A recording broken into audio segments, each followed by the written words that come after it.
Assalamualaikum warahmatullahi wabarakatuh. Ketemu lagi dengan pelajaran sejarah dengan saya Pak TG. Sebelum kita masuk pelajaran, boleh lihat dan boleh amati. Gambar apa guys? Gambar kopi dan secangkir kopi. Kita bayangkan nikmatnya kopi.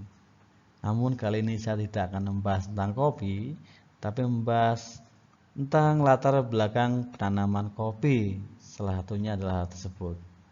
Apa sih sebenarnya yang akan kita bahas kali ini? Oke, kita akan membahas tentang tanam paksa, guys. Yang diantaranya adalah memaksakan rakyat untuk menanam kopi di Nusantara. Pelaksanaan tanam paksa di Nusantara. Ya, kita simak materi kali ini.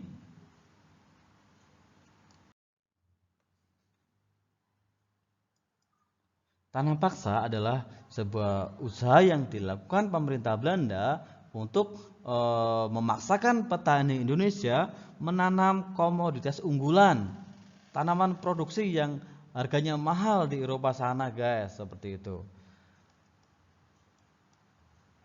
Tujuan dari tanam paksa ini yaitu menutup keuangan Belanda yang mengalami defisit akibat perang, baik perang Diponegoro, perang Padri, dan perang-perang lainnya. Dalam pelaksanaan di Nusantara, di lapangan yang menjadi pengawas adalah orang-orang pribumi melalui sistem Kaiserpräsidenten seperti itu. Dan semuanya diatur dalam lembaran negara atau disebut Statblad tahun 1834 nomor 22. Tadi saya bilang Kaiserpräsidenten, apa sih maksud dari Kaiserpräsidenten, guys?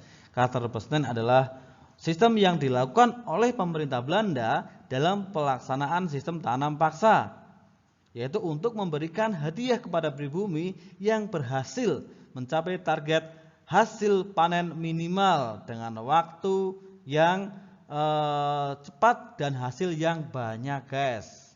Inilah yang terjadi banyak pelewengan, ya. Oke guys, tadi kita sudah membahas tentang tanam paksa secara singkat. Lalu kira-kira tanam paksa itu idenya siapa ya guys? Berikut ini. Tanam paksa adalah idenya tokoh ini. Siapa kira-kira ya? Dia adalah Van den Bosch. Pernah dengar? Van den Bosch adalah gubernur Belanda yang memerintah di Batavia pada tahun 1830. Terus kira-kira tanam paksa hasilnya buat benda apa ya?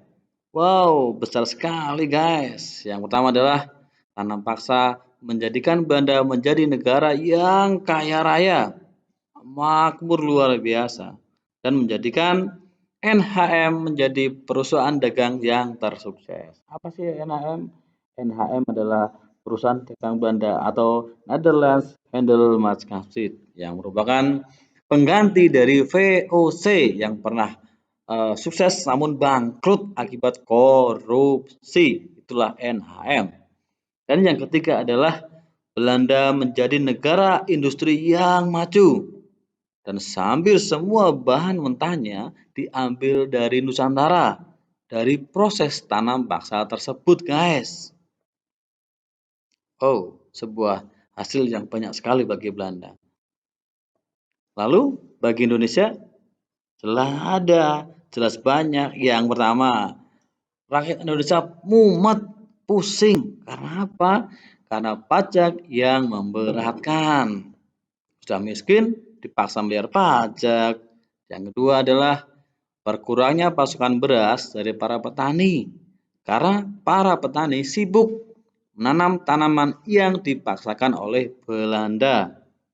Dan yang ketiga adalah adanya wabah kelaparan. Sebagai dampak, petani tidak mengurus lahan pertaniannya. Banyak lahan pertanian yang terbengkelai. Dari sinilah kelaparan muncul seperti itu. Inilah dampak bagi Indonesia seperti itu. Berikut adalah jenis tanaman yang ditanam pada masa Kalsel. Yang pertama adalah tanaman kopi, tanaman tembakau, tanaman cengkih, tanaman teh, tanaman kayu manis, dan tanaman lada guys. Itulah contoh-contoh tanaman yang ditanam pada masa tanam paksa. Ada yang asli dari Nusantara, ada juga yang memang dibawa dari luar negeri. Oke guys? Oke guys, tadi kita telah membahas tentang tujuan tanam paksa, hasil tanam paksa, siapa yang menikmati, siapa yang dirugikan. Namun, menurut kalian, kira-kira tanam paksa tuh ada untungnya apa enggak guys? Buat kita bangsa Indonesia, ada enggak yang bisa kita nikmati dari tanaman paksa, tata tanam paksa tersebut? Oke, tulis jawaban kamu secara singkat di kolom komentar ya guys.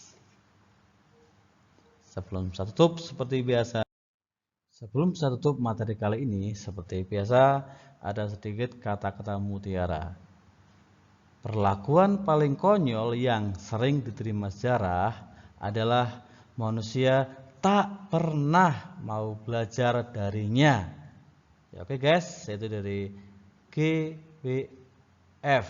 Hegel. Oke, demikian materi kali ini. Bila mana dalam perkataan ada kalimat yang belum jelas, mohon dimaafkan. Demikian, selamat pagi, selamat siang, selamat sore, dan selamat malam. Terima kasih sekali lagi.